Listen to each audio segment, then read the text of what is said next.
కానీ యేసు ప్రభు కనుగప్పడం చాలా అసాధ్యం. హల్లెలూయా చెప్పండి, హల్లెలూయా.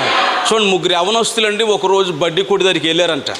బడ్డీ కొడి దగ్గరికి వెళ్ళి, ఒరే అటు ఇటు చూడరా అన్నాడంట. చూశారు, ఎవరు లేరురా అన్నాడంట. వెంటనే ఒక యవనస్తుడు అందులో ఒకడు అన్నాడంట, బడ్డీ కొట్టు ఆయన్ని, బాబాయ్ 3 సిగరెట్లు అన్నాడంట. వెంటనే ఈ పక్కనోడు అలా చూసేసరికి పాస్టర్ గారు వస్తున్నారంట. అరే ఇంకేముందరా, పాస్టర్ గారు వచ్చేస్తున్నారు అనేసరికి అన్నాడు, బాబాయ్ ఆపే, సిగరెట్లు ఆపేసి 3 చాక్లెట్లు అన్నాడంట.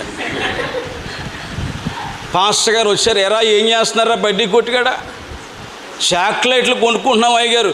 బాబాయ్ మా పాస్టర్ గారు కూడా చాక్లెట్లు ఇవ్వు అని అంటాడు. వద్దులేండి మా పాస్టర్ గారికి షుగర్, ఆయనకి మా పాస్టర్ గారికి చాక్లెట్ వద్దులేండి, షుగర్ ఎక్కువైపోద్ది, ఆయన బతకాలండి బాబు, ఆయన బతికితేనే మాకు ఇదండి, ఆయన ప్రార్థన చేయాలి మా కోసం, ఆయన మా కోసం వాక్యం చెప్పాలండి. ఈరోజు ఇలా ఉన్నామంటే పాస్టర్ గారి దయ్యాలండి బాబు. పాస్టర్ గారికి మాత్రం చాక్లెట్ వద్దని పాస్టర్ గారిని పంపించేశారండి. చూశారండి వీళ్ళు యవనస్తులని పిల్లలు మాయగళ్ళండి. అమ్మా, యవనస్తులని పిల్లలు అమ్మను మోసం చేస్తారు, నాన్నను మోసం చేస్తారు, ఆఖరికి పాస్టర్ని కూడా మోసం చేస్తారు. మాయ మాటలు చెప్తారు, దొంగ మాటలు చెప్తారు.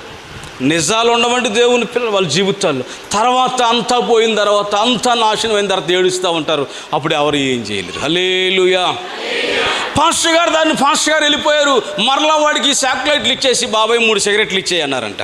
సిగరెట్లు పట్టుకున్న తర్వాత అందులో 3 గట్టిగా కేకేసి, ఒరే చూసేసాడు రా అన్నాడంట. ఎవరు చూశారు రా అన్నాడంట.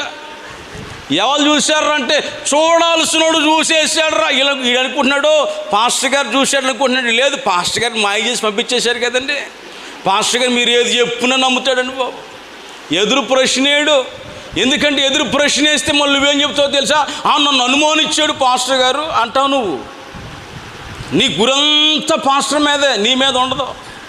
అందుకే నువ్వేం చెప్పున పాస్టర్ గారు ఏం చేస్తాడంటే గుడ్డోళ్ళలాగా నమ్ముతాడు. అందుకే యేసు ప్రభు ఎవడు గుడ్డోడు నా సేవకుడు తప్ప అన్నాడు. ఆయనకి తెలిసాడు ముందే, అందుకే ఆయన రాయించేసాడు. దేవుని పిల్లలారా, హల్లెలూయా. చూడాల్సినోడు చూసేసాడు రా. ఎవడు మన పాస్టర్ కాదురా, యేసయ్య మనల్ని చూశాడు రా అన్నాడంట. హల్లెలూయా. ఎవరు చూశాడండి మనల్ని? యేసయ్య చూశాడు రా.